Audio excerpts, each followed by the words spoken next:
Hello student, very good morning to all of you. How are you? I hope you all are happy, healthy and fine at home. Do you remember what were we discussing yesterday? I think we were discussing about the proton magnetic resonance spectroscopy, that is the PMR spectroscopy.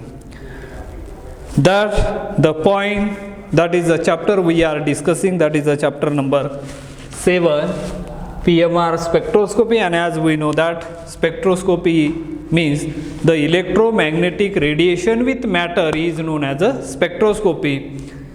Each and every spectroscopy provide us the information about the elucidation of the structure of organic compound. And in our previous lecture we have discussed about the introduction of the PMR spectroscopy as well as little bit information regarding as a basic principle of spectroscopy. And as we know that the PMR spectroscopy deals with the nucleus of an atom that possesses the magnetic moment, which is a essential and the necessary basic principle for PMR spectroscopy or PMR spectro. Why it is termed as a PMR means proton, means this spectroscopy we are dealing with the nucleus of an atom, specifically at TY-BSc level, the nucleus of the proton. And if you imagine the structure of the nucleus of specifically here in this case of the proton, hydrogen, let us see hydrogen containing as only one atomic number, means atomic number is nothing but as a number of electron. And the physical as well as chemical properties depending upon the number of electron and depending upon their outermost electron configuration, they possess the different type of the physical as well as chemical properties. Here we are considering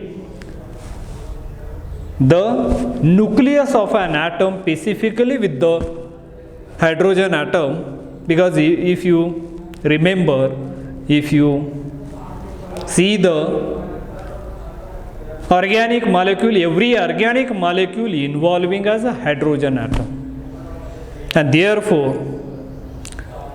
the study of nucleus of that hydrogen atom, we can easily understood the structure, what would be the structure of organic compound. And once you know the structure, it's very easy to predict its physical properties as well as chemical properties. And that's why we are learning, we are discussing, we are studying this technique. And each and every technique, the first application for structure determination of the organic compound.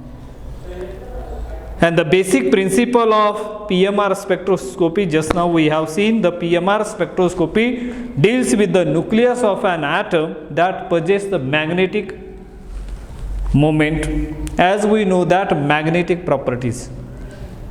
In our previous lecture, we have seen if you cut the magnet in a smaller and smaller pieces, still it behave as a magnet, means each and every piece there is a two poles, it possess north pole and the south pole. So that is the property essential and the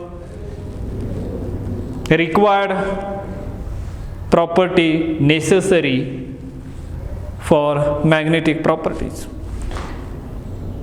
And when, as we know that the spin quantum number I is a characteristic of the nucleus, and all nuclei that have spin quantum number I greater than 0 behave as a magnet, and therefore magnetic and non-magnetic nuclei, we can easily classify it, the magnetic and the non-magnetic nuclei, magnetic and non-magnetic nuclei. Magnetic and the non-magnetic nuclei, just now we have seen the basic principle of the PMR spectroscopy, proton magnetic resonance spectroscopy, magnetic and the non-magnetic nuclei. The spin quantum number I is a characteristic of the nucleus, and all the nuclei that have a spin quantum number I is greater than 0, that type of the element are termed as a magnetic, and those are having I is equal to 0 spin quantum, those nuclei has their spin quantum number is a 0, they are termed as non-magnetic. It's a very simple condition. If you remember, I is a spin quantum number, and every spin quantum number which is a characteristic of the nucleus of all the element, and as we know that in the periodic table there are 118 elements present right now, and these 118 whether they are the magnetic or non-magnetic, by calculating their spin number, quantum spin number, we can easily classify magnetic property and the non-magnetic, means those are the magnetic nuclei and some of the non-magnetic nuclei, those are having their spin quantum number greater than 0 are termed as a magnetic, and those are having their spin quantum number I is equal to 0, that nuclei are termed as a non-magnetic. In general, nucleus with I is greater than 0 are said to be magnetic, and the nucleus for which I is equal to 0 is said to be non-magnetic. The spin quantum number I depends on the odd and even values of atomic number and the mass number. Nucleus with I is equal to 0 does not produce magnetic moment and are known as non-magnetic nuclei. On the basis of the spin quantum number I, we can group the nuclei into 3 categories. Let us see those categories over here. Now I am going to represent here one table. From that we can easily find out that whether that nuclei is magnetic or the non-magnetic. The table 7.1, dependence of spin quantum number I on atomic and mass number. Let us see here. Here I am writing the serial number, one column which I am going to make over here, another column which contain the mass number,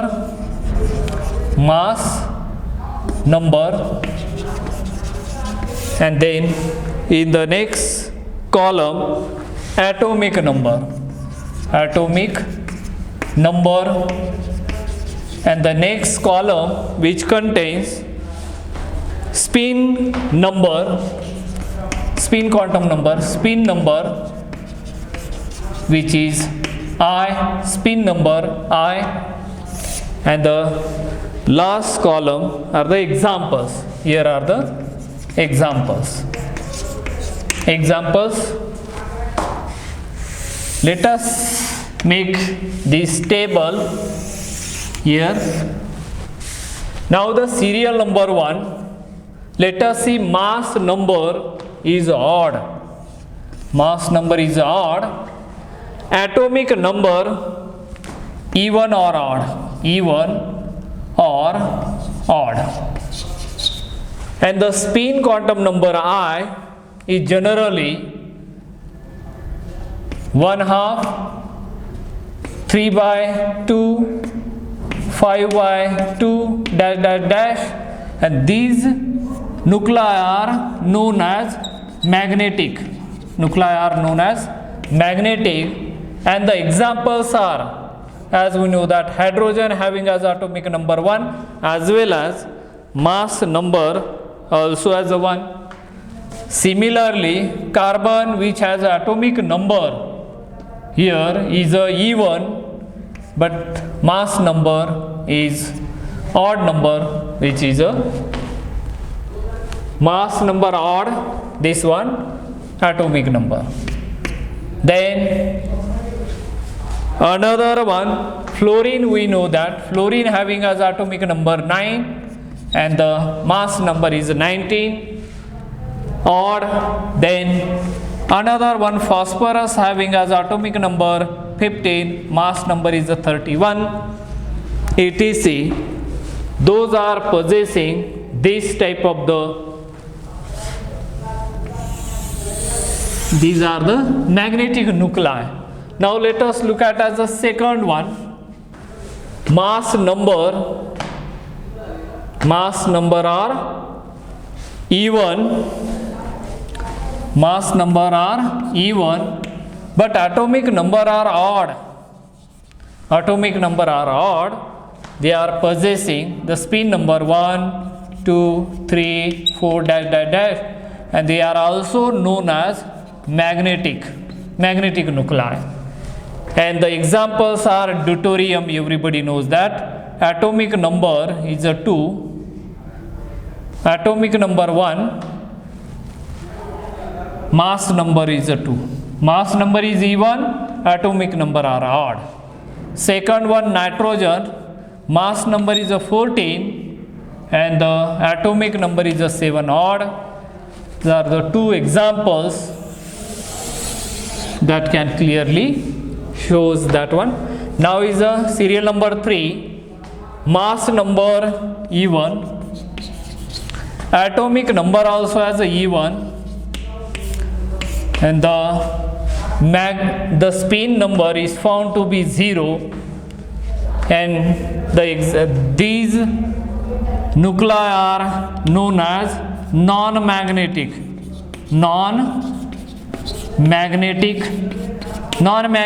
nuclei, and the examples are beryllium, atomic number 4, beryllium, I think atomic number is 4, mass number 8, then carbon 6, 12, oxygen 8, 16, sulfur 16, 32. Both mass number even, atomic number also even, then that type of the nuclei are known as non-magnetic nuclei because they are possessing the spin quantum number is a 0, and these are the example of non-magnetic nuclei. So in this way we can easily group what are the magnetic nuclei and what are the non-magnetic nuclei depending upon their odd even values of spin quantum number.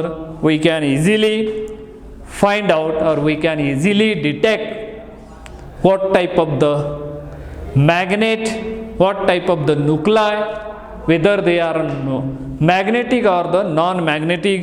Those are because every nucleus has the spin quantum number I is a characteristic of every nucleus, and those nucleus has the spin quantum number I is greater than 0, that nuclei are said to be magnetic, and those nuclei has their spin number I is equal to 0 are known as non-magnetic nuclei.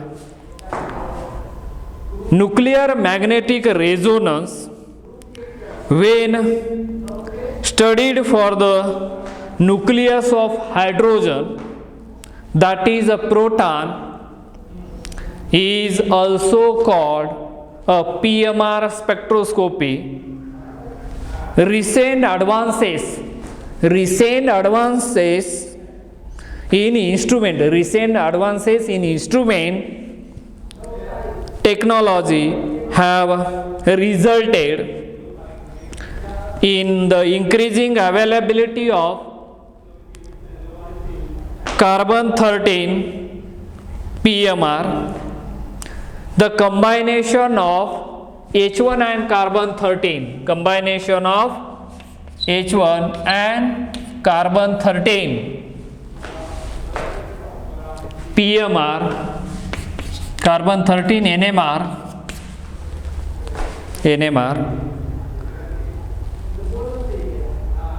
nuclear NMR spectra provide a powerful method of structure determination.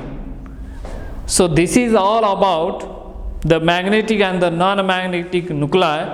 Let us see the second point which we are going to discuss here, that is a nuclear excitation. That is one of the important basic principle of PMR spectroscopy. That is the point which we are discussing over here, that is a nuclear excitation. The point nuclear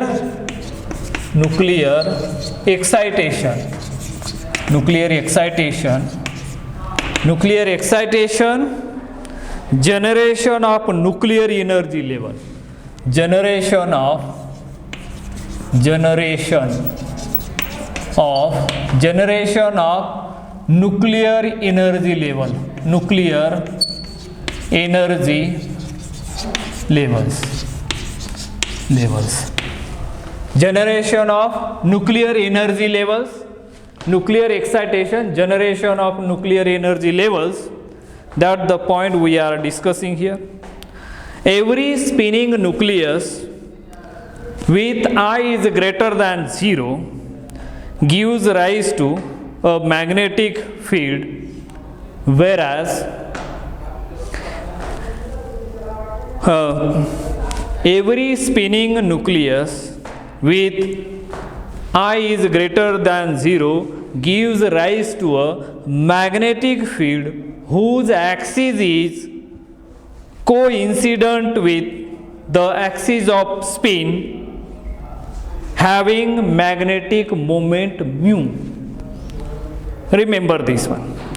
Hydrogen nucleus I is equal to spin quantum number is equal to 1/2 also produce a magnetic field having a magnetic moment mu directed along its spinning axis, which is represented in the figure which we are going to see, we are going to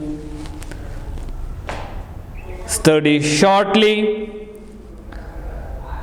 When such a spinning nucleus is placed in an uniform external magnetic field, that is H0, in a magnetic moment, its a magnetic moment, not in, its a magnetic moment can be parallel alignment A or anti-parallel alignment B to the direction of the applied magnetic field A0. Let us see here one diagram which I am going to show over here. So let us see, this is the nuclei which containing as a positively charged, as we know that nuclei containing as a, and it is a spinning along its axis, right? This is a spinning. So here I am representing this is a nucleus and which is a spinning along the axis, and that axis where there is a magnetic moment, mu is called as a magnetic moment, and this is a spinning nucleus, which is a spinning nucleus. Now when the external applied magnetic field is applied over here, let us see, this is a delta E is equal to H nu. This is a energy. When the radio waves strike to the organic molecule, generally the spinning nucleus as a result goes into as a excited state. When it goes into the excited state, such type of the things are happening. Here the spin are down over here, and this is a spinning moment. Here is a oppositely spinning. This is a B alignment, we can call it as, when here I am representing another spinning. Diagram clearly shows this is a spinning nucleus similar to the previous one. This one same, that is a alignment A, you can call it as here. So alignment, and this B alignment that goes in the excited higher energy state, which gives rise to this, you can call it as E2. This one you can call it as E1. E1 is nothing but as a minus mu H0, less energy, magnetic moment. This is applied field, and here plus mu H0. And now, and here I am representing here this 4 arrow is nothing but as a external magnetic field. This is known as a spinning nucleus in external magnetic field. This is a spinning nucleus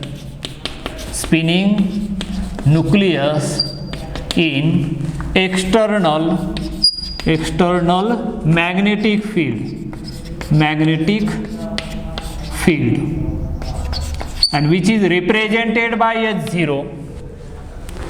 This is a nucleus in external magnetic field which is represented by H0. And here this figure clearly indicate that figure orientation of hydrogen. This figure indicates as orientation of hydrogen nucleus, orientation of hydrogen nucleus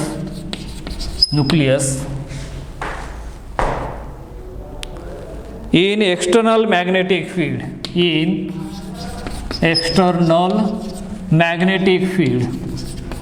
magnetic field. Orientation of hydrogen nucleus in external magnetic field. Look at here. See, this is what we are studying, nuclear excitation. When nuclear excitation occurs, when the radio waves strike to the organic molecule, generally this is the nucleus of hydrogen atom, or the proton we can call it. This is a spinning nucleus. When it spin, just like as a top we might be knowing the stop, how which is a spinning along with its axis, spin of axis. Then what is happening when the spinning nucleus, when we apply the external magnetic field, there is a spinning nucleus, two alignments. One is a anti-alignment anti-parallel and one is a parallel. When such a spinning nucleus is placed in external magnetic field H0, this is H0, its magnetic moment can be parallel, this one, parallel, alignment A, or anti-parallel, alignment B. This is exactly opposite, anti-parallel to the direction of the applied field H0. The number of orientation of the nucleus in external magnetic field is given by, there is a one formula for the orientation 2I plus 1. This is the number of orientation of the number of orientation of the nucleus in external magnetic field is given by 2I plus 1, where I is the spin quantum number of the nucleus, where this I is a spin, where I is the spin quantum number of the nucleus. The number of orientation of the nucleus in external magnetic field is given by 2I plus 1, where I is the spin quantum number of the nucleus. I is the spin quantum number of the nucleus. For proton, H is equal to 1/2. For proton H, the spin quantum number I is equal to 1/2, and hence it will have only two orientation, number of orientation for. Let me clear this one so that you can see the mathematical formula for it. How? Because we are learning the basic principles of PMR spectroscopy. Here the number of orientation, number of orientations, number of orientations for hydrogen nucleus, which is, here you can write 2I plus 1. As we know that I is equal to, for hydrogen is a 1/2, so substitute the value in that, 2 into 1/2 plus 1, 2 get cancelled, 1 is equal to 2. So there are 2, answer comes 2, and therefore when the spinning proton is placed in external magnetic field, it can orient itself in two ways with respect to the direction of the applied magnetic field X0. Number 1, the direction of the magnetic field of the proton and that of the applied magnetic field are parallel to each other. Point number second, the direction of the magnetic field of the